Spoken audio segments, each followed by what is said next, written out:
Good morning, friends.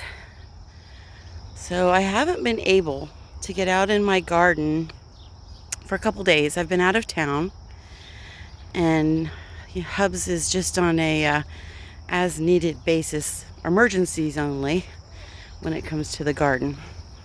So because there's no shame in my game, I'll show you what I've come back to, aside from Caesar. See all the little weeds? Looky there.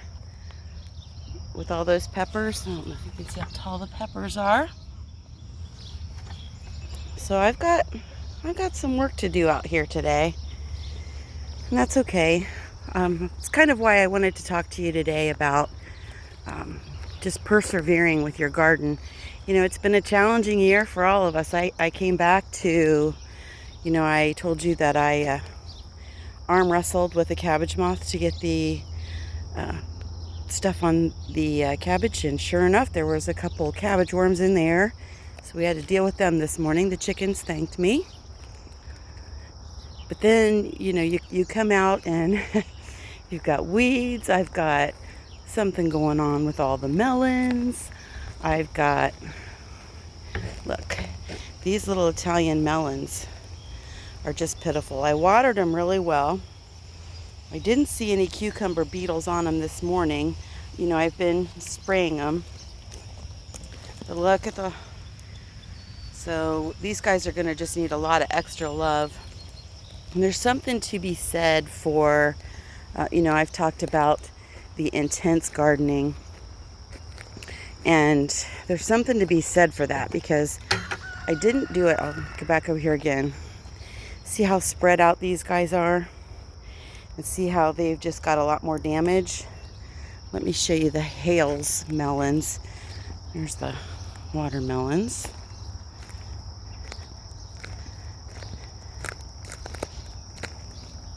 So this is what we call intense planting. And so there are, believe it or not, there's only 6 more plants in this bed than there is that other bed. Beds are the same size. But see how much more resilient it makes the plants? Because truly, bugs and bacteria usually only go after already sickly plants. I say that, and they can make a plant sickly in a minute. Look at this one. And I don't know if that one was a watering issue, because they have not been watered while I've been gone. So we're definitely going to stick with the intense planting. Speaking of which, I don't know if you remember this from the high tunnel. Macedonian neighbor had some leftover Macedonian peppers, and guess where they're going? I got in a bed that I was going to put my extra leeks in, because we haven't been able to get out to the other garden and finish planting out there. And we're pretty much, you're done planting in our zone. Maybe a few things left that you can plant right now, but for the most part, you're done. I will show you. Here's the birdhouse gourds all along the fence. We've got the loofahs on the back fence, but we'll go ahead and plant these peppers, and then I guess we'll burn holes and do the leeks out in the other garden now. The Macedonian neighbor always likes for me to plant some of his peppers just in case. And then what happens is he'll come over once a week and check on his peppers. And he leads you to believe you're growing them for him, and then he tells you that they're all for you. So you just know that and love that about him. But I did want to show you. We'll come out through here. Now my granddaughter and I did plant some French pumpkins, which aren't showing up yet, but we're supposed to get rain for the next 3 days. Look at the potatoes. And look at the corn. We could walk down there a little, I suppose. So we're definitely going to have a nice potato harvest this year. There's one of the castor bean plants. We just got them. There's another one. We just got them sporadically planted down through there. But there's the corn. So the rule in our zone is knee high by the 4th of July. And after we get all this rain, I'm guessing we're gonna make it. So back to the topic of today. You know, a garden is much like a child for me. It's got to be nurtured a little bit every day. And even if I can only get out there for about an hour, it doesn't seem so overwhelming when it comes time to pull weeds and, you know, pick fruit, stake, whatever, you know, whatever it is that you got to do out there. You know, look at it and, you know, you're examining, seeing what the issues are when you've got something going on like we do with the melons, whether that is from some kind of bacteria or fungus, or whether that is some kind of bug, or, you know, when, with your beans, you've got cutworms. So if you take that hour every day and just keep plugging away at it, you know, I've got 40 some beds out here, plus the big garden.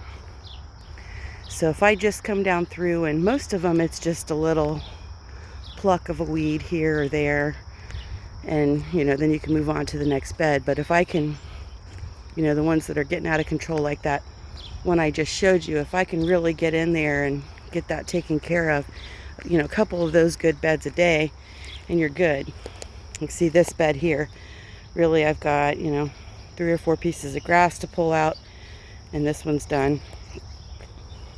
Because you don't want to leave all that in there. You don't want to let it get too far out of hand. So by taking that hour a day and just hitting 1 or 2 beds a day, you can make sure that your vegetable plants are getting all the nutrients and not your weeds. So back to these guys. So I'm going to amend this soil just a little bit more before I plant these. Let's see if I can. But see how he does these? I mean, he's got millions of them planted in here, and so you got to be really careful. You got to pull them apart. All right, and then what I'll do is I'll grab a hold of it by the, let me see if I can get one off of here while holding the camera. That's a trick all in itself. But then I'll take, there we go, I'll take my middle fingernail and I will literally just push it down in the ground like that. See? Then push the dirt in around it, and it's planted. So we're going to intensely plant this bed today, get some weeding done. Hubs has got the vinegar sprayer out. He's trying. We're trying. We'll get there. We have made some, I'll show you. I sprayed 2 days ago.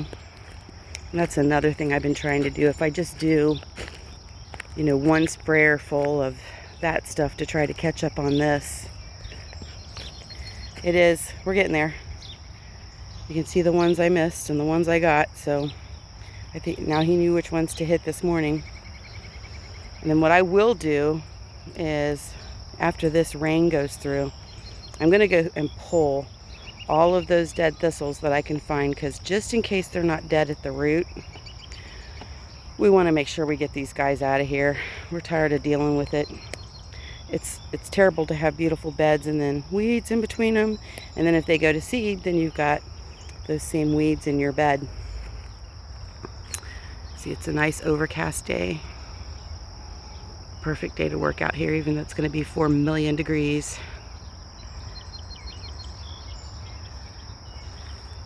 So you probably won't hear from me for a couple days after this. We are going to paint the ceiling and the walls in the kitchen and get the flooring laid this weekend so that my cabinet installation can start next week. And I can't wait to show you my kitchen when it's done. So there we go, friends. Just get out there and get after it a little bit every day. I've missed my little garden. This gives me peace. I've had an angry belly this morning.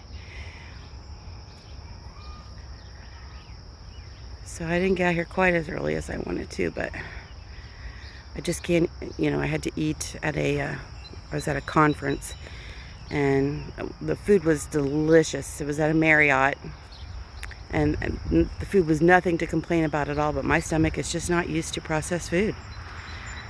And I love that, but it can also be a little challenging. So with that, I'm gonna go get these planted before those storms get here. Be blessed, be a blessing. Pull a couple weeds today.